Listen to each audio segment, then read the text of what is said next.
नमस्कार। आकाशवाणी जयपुर अजमेर से प्रस्तुत है प्रादेशिक समाचार।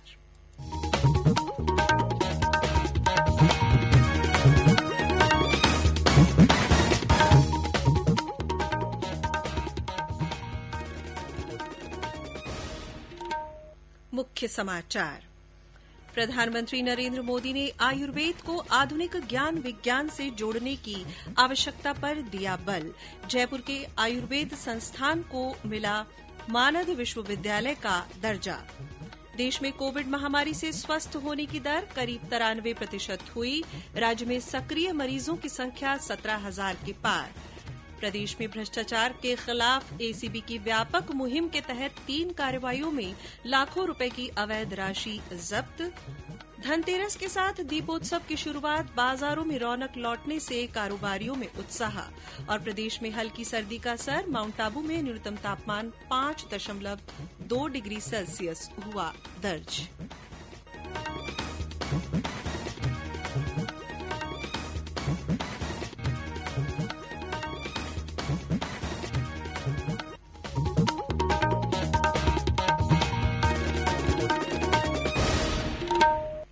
समाचारों के साथ मैं सालेहा गाजी। कोविड-19 महामारी के खिलाफ देश एकजुट होकर लड़ रहा है। आप भी हमारे साथ सुरक्षा और बचाव के 3 आसान एहतियाती उपायों का संकल्प लें। मास्क पहनें, 2 गज की दूरी है जरूरी, सुरक्षित दूरी बनाए रखें, हाथ और मुंह साफ रखें। और अब समाचार विस्तार से।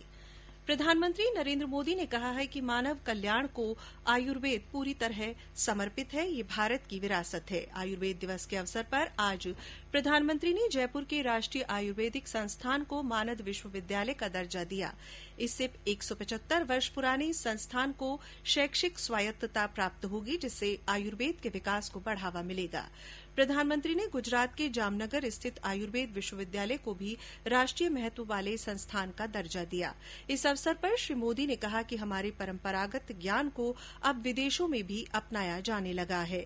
श्री मोदी ने इस बात पर जोर दिया कि आयुर्वेद के ज्ञान को ग्रंथों, शास्त्रों और नुस्खों के दायरे से बाहर निकालकर आधुनिक विज्ञान के साथ जोड़ने की आवश्यकता है।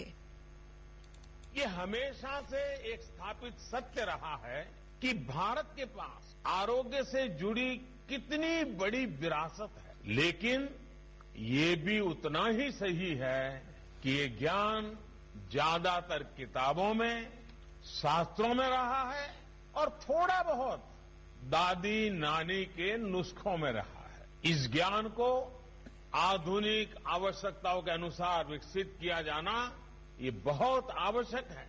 इसलिए देश में अब पहली बार हमारे पुरातन चिकित्सा वाला ज्ञान जो है, उस ज्ञान विज्ञान को 21वीं सदी के आधुनिक विज्ञान से मिली जानकारी के साथ भी उसको जोड़ा जा रहा है, इंटीग्रेट किया जा रहा है, नई रिसर्च की जा रही है।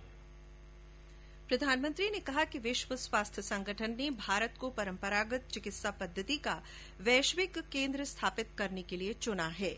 श्री मोदी ने कहा कि आज देश में सस्ते और प्रभावी इलाज के साथ साथ प्रिवेंटिव हेल्थ केयर पर वेलनेस को ज्यादा फोकस किया जा रहा है। श्री मोदी ने कहा कि भारतीय चिकित्सा प्रणाली से संबंधित राष्ट्रीय आयोग और राष्ट्रीय होम्योपैथिक कमीशन की स्थापना संसद के पिछले सत्र में पारित कानून के तहत की गई है और राष्ट्रीय शिक्षा नीति में आयुर्वेद के विकास के लिए समन्वित दृष्टिकोण अपनाने की बात कही गई है।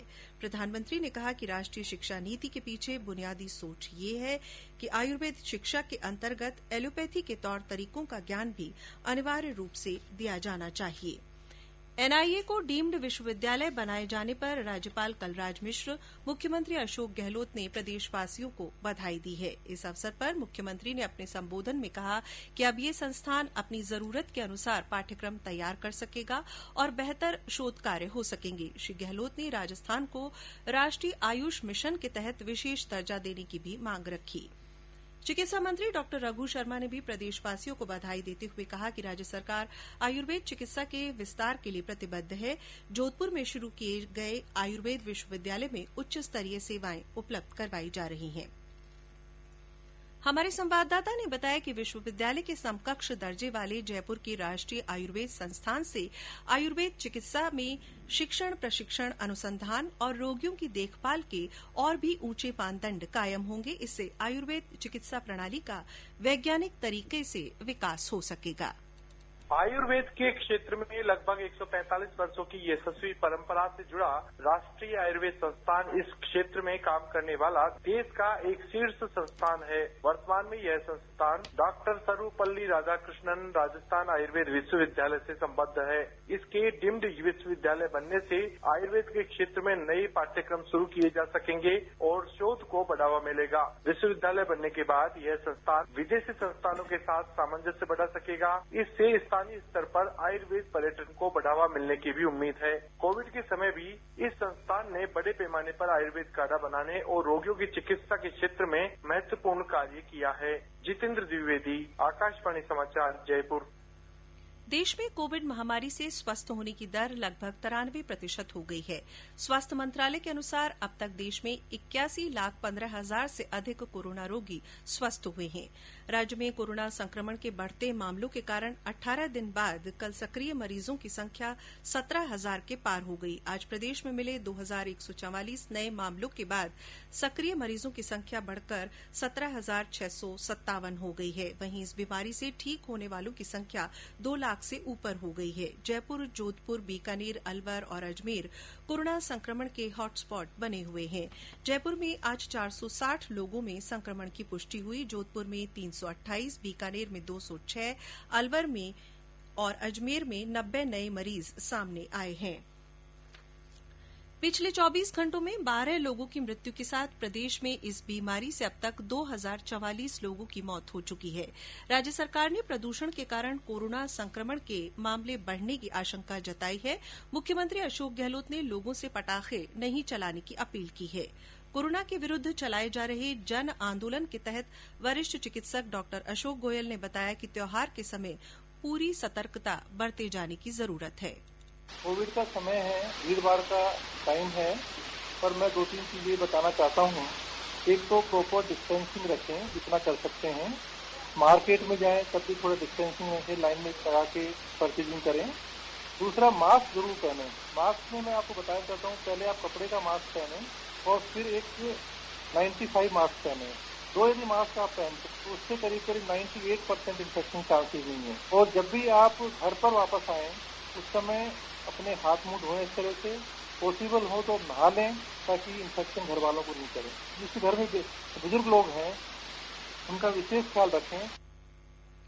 आकाशवाणी जयपुर के समाचार बुलेटिनों में चलाई जा रही विशेष श्रृंखला जनता के नाम जनता का संदेश के तहत हमारे एक श्रोता का संदेश। नमस्कार, मैं सुरेंद्र सेन गामचौ जिला नागौर से हूं। मैं सभी देशवासियों से ये आग्रह करना चाहता हूं कि हमारे देश में इस दीपावली के पावन पर्व पर तैयारियां जोरों से चल रही है और इस कोरोना महामारी को ध्यान में रखते हुए मैं आपसे करबद्ध निवेदन करना चाहता हूं। सामाजिक दूरी बनाए रखें, मास्क लगाए रखें, सैनिटाइजर का प्रयोग अवश्य करते रहे और सरकारी नियमों एवं आदेशों की पालना जरूर करें। जय हिंद। ये समाचार आप आकाशवाणी जयपुर अजमेर से सुन रहे हैं। समाचार अभी और भी हैं, लेकिन उससे पहले सुनिए ये संदेश। चलो मिलकर एक शुरुआत करें, चलो एक फैसला आज करें। मास्क नहीं तो टोकेंगे, कोरोना को रोकेंगे। चलो एक इरादा करते हैं, चलो कुछ वादा करते हैं। मास्क नहीं तो टोकेंगे, कोरोना को रोकेंगे।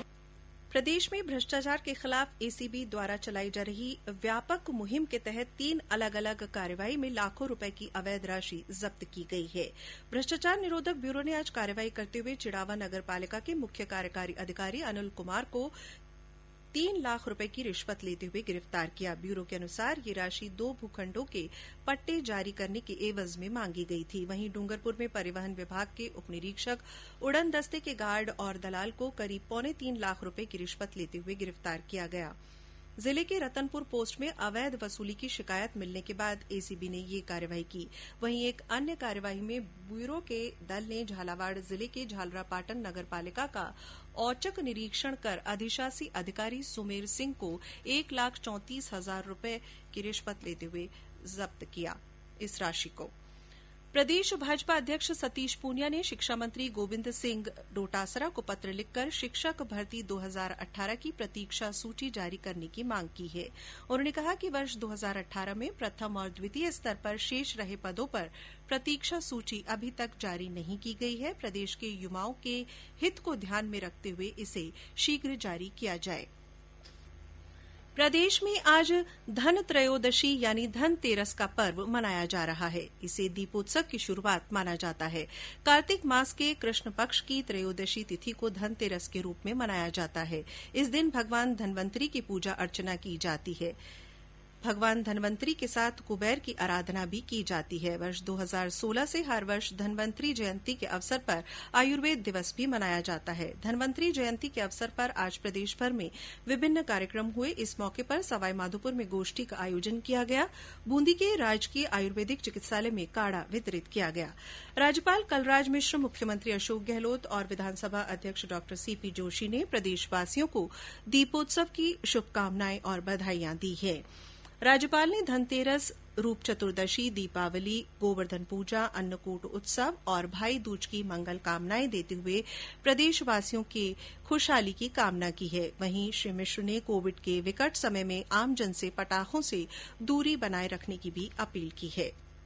नवीनता, आरोग्य, शांति, समृद्धि का पर्व धनतेरस उल्लास के साथ मनाया जा रहा है। इस अवसर पर बाजारों में खासी रौनक देखी जा रही है। लोग मिठाइयां, पूजन सामग्री, इलेक्ट्रॉनिक्स और अन्य उत्पादों की खरीदारी कर रहे हैं। चूरू, टोंक, भरतपुर, अलवर और जैसलमेर से भी हमारे संवाददाताओं ने बाजारों में रौनक होने के समाचार दिए हैं। फोर्टी के कार्यकारी अध्यक्ष कमल कंदोई ने बताया कि सभी क्षेत्रों के कारोबारियों में उत्साह देखा जा रहा है। सबसे अधिक भीड़ वाहन, आभूषणों और बर्तनों की खरीदारी के लिए देखी जा रही है।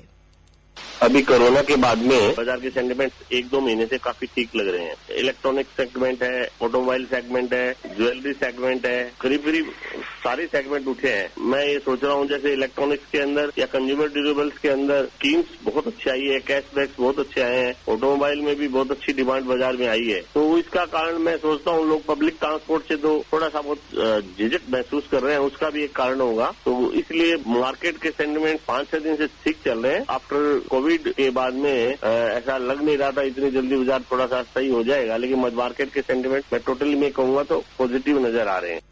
दीपोत्सव के अंतर्गत कल रूप चतुर्दशी और दिवाली एक ही दिन मनाई जाएगी। 15 नवंबर को गोवर्धन पूजा, अन्नकूट और 16 को भाई दूज का पर्व मनाया जाएगा। प्रदेश में हल्की सर्दी का असर बना हुआ है। कुछ स्थानों पर सुबह और रात के तापमान में मामूली गिरावट दर्ज की गई है। वहीं कहीं कहीं तापमान में मामूली बढ़ोतरी भी हुई है। मौसम विभाग के अनुसार आज सबसे कम 5.2 डिग्री सेल्सियस तापमान माउंट आबू में दर्ज किया गया। इसके अलावा चूरू में 10.2, पिलानी में 11.4 डिग्री सेल्सियस न्यूनतम तापमान रिकॉर्ड किया गया। प्रधानमंत्री नरेंद्र मोदी इस महीने की 29 तारीख को आकाशवाणी के मन की बात कार्यक्रम में अपने विचार साझा करेंगे। प्रधानमंत्री ने इसके लिए श्रोताओं से सुझाव मांगे हैं। और अंत में मुख्य समाचार एक बार फिर। प्रधानमंत्री नरेंद्र मोदी ने आयुर्वेद को आधुनिक ज्ञान विज्ञान से जोड़ने की आवश्यकता पर बल दिया है। जयपुर के आयुर्वेद संस्थान को मानद विश्वविद्यालय का दर्जा मिला है। देश में कोविड महामारी से स्वस्थ होने की दर करीब 93% हुई। राज्य में सक्रिय मरीजों की संख्या 17,000 के पार हो गई है। प्रदेश में भ्रष्टाचार के खिलाफ एसीबी की व्यापक मुहिम के तहत 3 कार्रवाइयों में लाखों रुपए की अवैध राशि जब्त की गई है। धनतेरस के साथ दीपोत्सव की शुरुआत हो गई है। बाजारों में रौनक लौटने से कारोबारियों में उत्साह देखा जा रहा है। प्रदेश में हल्की सर्दी का असर बना हुआ है। माउंट आबू में न्यूनतम तापमान 5.2 डिग्री सेल्सियस दर्ज किया गया है। इसके साथ प्रादेशिक समाचार बुलेटिन समाप्त हुआ। नमस्कार।